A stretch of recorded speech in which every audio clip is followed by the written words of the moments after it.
लकड़हारा और कुल्हाड़ी की कहानी।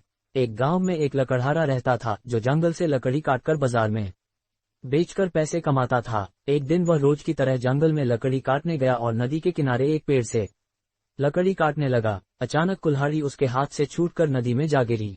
इससे लकड़हारा बहुत दुखी हुआ और वह नदी में कुल्हाड़ी खोजने की कोशिश करने लगा, लेकिन उसे अपनी कुल्हाड़ी नदी में नहीं मिली। इस बात से लकड़हारा बहुत दुखी हुआ और वह नदी के किनारे बैठकर रोने लगा।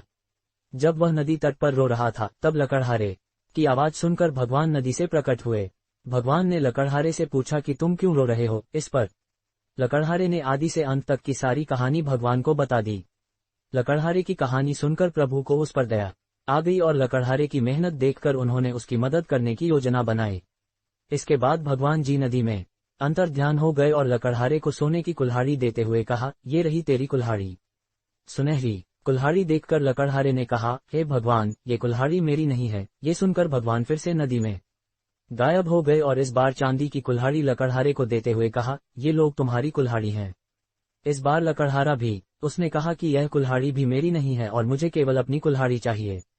भगवान फिर नदी में अंतर्ध्यान हो गए, एक लोहे की कुल्हाड़ी निकाली और लकड़हारे को देते हुए कहा, ये रही तेरी कुल्हाड़ी। इस बार लकड़हारे के चेहरे पर मुस्कान थी क्योंकि यह कुल्हाड़ी लकड़हारे की थी।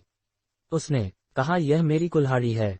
भगवान ने लकड़हारे की ईमानदारी से प्रसन्न होकर सोने और चांदी की दोनों कुल्हाड़ियां उसी लकड़हारे को दे दीं। इससे लकड़हारा खुशी खुशी अपने घर चला गया।